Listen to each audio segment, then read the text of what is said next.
Just Dad here. For new viewers and subscribers, I wanted to let you know one of the things I do is I go out and do Bonneville Speed Week. It's land speed racing.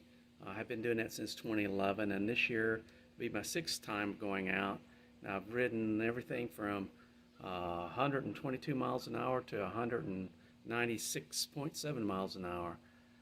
This year I'm taking the Thruxton R out, and this will be the fourth time out there for it, and we're shooting for 150 miles an hour.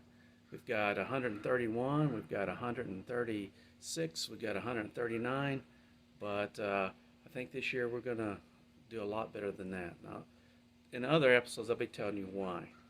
But one of the first things you got to do is start getting the bike ready. Before I put the fairing on, which I'll show you,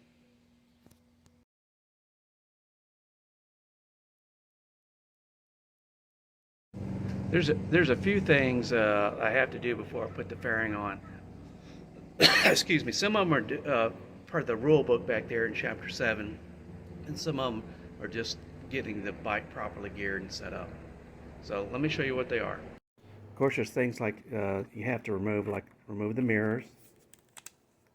I'll have to install mounts for the cameras for the front and the rear for hardpoint mounts. I have to remove the clip-ons and place them below the triple clamp, because if I don't do that, the fairing won't fit. I'm going to move the forks up in the triple clamps, probably almost an inch, which will shorten this area in here. It'll shorten that area and keep it nice and low, which is good. I'm going to put a screen on the radiator to kind of keep crap from getting in there, and salt. Kind of keeps that down and makes it easier to clean. Of course, it's going to have to safety wire everything. One of the things I have to safety wire is the drain plug. I'll take off the mounts for my tank bag right here. One of those things I was telling you about that makes it a lot easier for me to go faster is I'll put the mirror exhaust system on. I'll adjust the front and rear suspension. Generally speaking, I have it on about the hardest position it can go on, front and rear out there. So it works, but it's very stiff. Normally I have it set on a very soft position. Of course, I'll remove this luggage rack. I'll remove this fender, this rear fender, and I'll also take the gas out of this gas tank. I'll probably be running, since I'm not running for record, I don't have to use their gas, but I'll probably be running some 104 octane gas. I have to tape the headlight. Now, one of the things that we did on this one is, because when you take that headlight gets really, really hot. So what we've done on this bike, Mr. Bill's help here, we put a switch, we can turn the headlight off. So the only thing that comes on is the driving light, and that's pretty cool. We'll remove the blinkers. We won't need those any for riding out there. We have to safety wire the front fork bolts on both sides. Well, no, I'm sorry, that's only one side. One of the things we'll do is we'll put a good coating of ACF 50 on it, a couple coats of that. We have to safety wire our oil drain plug.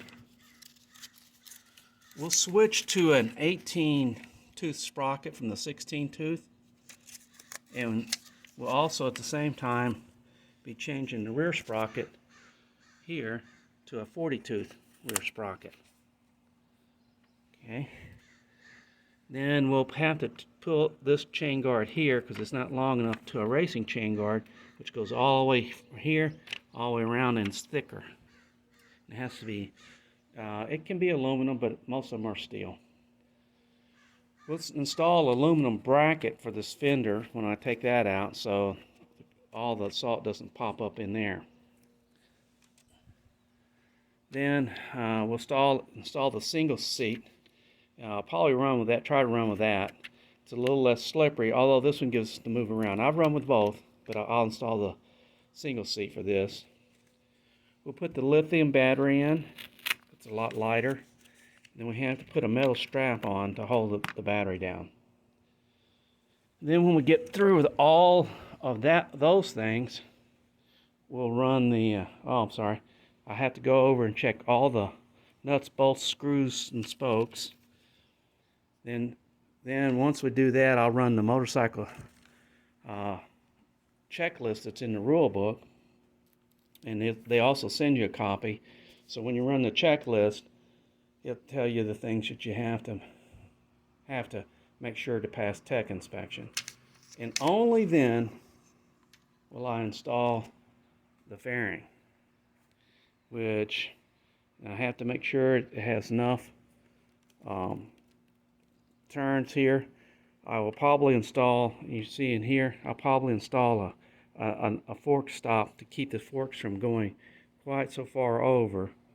So it'll limit the ability of my to turn the wheel, but it keeps it from, you can't use these as a fork stop out there. So and it keeps the forks from turning so far that it makes it difficult for me to ride the bike, because I have to lower it that much even lower for it to fit on the fairing. So once I get the just before I put the fairing on there, I'll probably make an adjustment on the chain also and make sure it's properly adjusted. Then I'll safety wire the rear axle, and also safety wire the oil filter on it. So those are just some of the things you have to do to get the bike ready to pass tech inspection and to ride out there. I won't check the air pressures until the day before I leave. Then it always goes up a couple PSI once you get out there. So this is just Dad. I'm going for a ride now.